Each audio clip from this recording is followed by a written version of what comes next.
What's up? It's Tai Marie and we are celebrating Black Business Month. I am here with the beautiful Simone, co-founder of CURLFEST. Thank you so much. First of all, I have to say your curls are amazing. Thank you. You look amazing. Thank you for too. joining us. Thank you for having us. Of course. So let's get right into it. I want to talk about the beginning of CURLFEST. I know you guys are celebrating 10 years. Yes. How did it come about? So we started actually in 2011.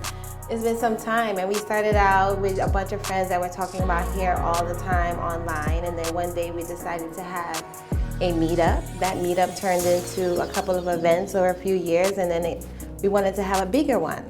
And CURLFEST was born when we decided to have a small picnic in the park and invite a few people, to come, and you know, the rest is history. And that started in that's why it's 10 years. It started in 2014, and the rest has been history. It's been growing tremendously ever since then. Yeah, so from a small picnic in a park to what it has grown to be, did you expect that?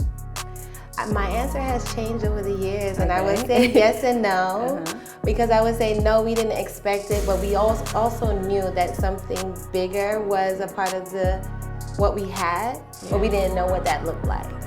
And it was something that the community needed. So no, we definitely didn't expect it to be so grand, but we knew we had something. Yeah, why was it important for you to amplify natural hair, natural beauty, Black and brown women and men?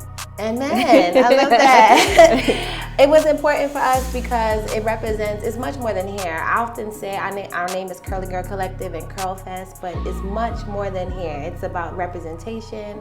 It's about identifying who you are in this world and being unapologetic about everything Black and brown, beauty, and everything that comes with it, right? Being able to walk into a boardroom or an interview like this with my hair in its natural state, thank you, and feel confident that you belong, right? And so we're making those changes with events and, you know, seeing more representation on the beauty shelves, and all of these things are all interconnected. So yeah. I love that, and I love how you're keeping your cool. You seem all calm, cool, and collected. I know that it's probably hectic putting together a festival of this scale. Can you tell me about the process? Like, do you start planning last year for this year? It's a full year commitment. Absolutely. It's very stressful. It is a labor of love. Yes.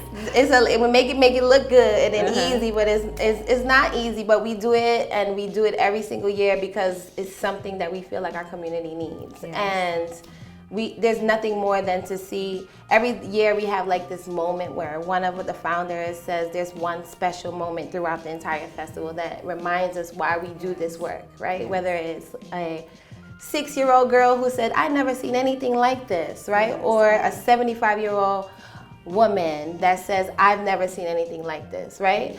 So it's about creating that community in that space for people that look like us. But it is a little stressful, but it's worth it. It's stressful It's and stressful, it's worth it.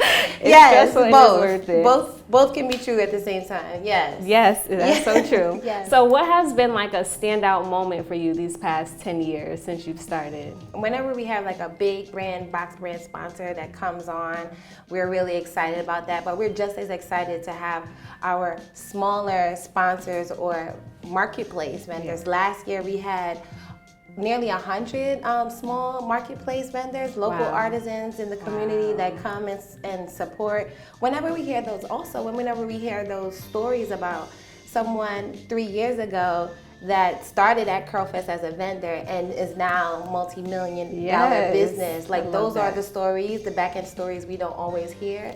So we love to be able to be that liaison and that table to create the table for burgeoning businesses and entrepreneurs alike. So earlier off camera you were saying that men are invited. It's a misconception that men are not invited. Yes. Men can come. You can bring your husband, your boyfriend, your side piece, right? Yeah. They don't have to have hair. Yeah, it's a large space, so you know they can be in every. So yes, men are invited. I'm gonna talk to the camera. Men are invited. We want you guys to come out. You guys are a part of the conversation, right? So I always emphasize that. Sometimes the perception is that it's an all-woman event. But men, women, children, it's a really family affair. Yeah, I love that. And speaking of children, if you can say something to a young girl who may look up to you, who may not be comfortable with her curly hair, her natural hair, would you have any advice on just embracing your natural self? Yeah, I would say to a young girl that you belong in any room that that is in front of you, you belong there, stand tall. And if there isn't a table for you, we'll create it, you know? And I think those are the fact that kind of CURLFEST is founded and operated by Black women 100%. You know, those are the types of conversations we don't talk about, but you know, and that's an inspiration for a young girl to see as well. Absolutely. That you can create your own experiences even if they don't exist right now. Yes. And how about the future of CURLFEST? Yeah. Are you planning on expanding or? Yeah, we're planning on expanding. We want to show up in different cities and different states. Yes. I'm gonna keep that hush hush, but there might be some announcements coming soon. Oh, I'd love so that. We also want to be international too. We have roots at the continent, you know, in Africa. So we would love to have CURLFEST there. So I'm putting it out there in the universe that will come very, very soon. Yes. So yeah, we want CURLFEST to maintain a household name in our community, the community that we created this for.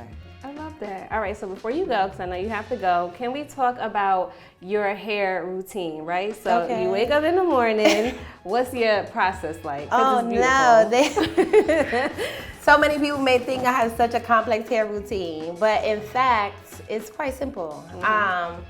I'm a lazy natural, so same. Yeah.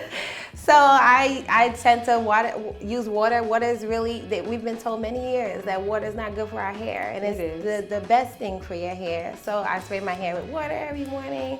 I use natural products, whether it's olive oil a lot of the products, to be honest with you.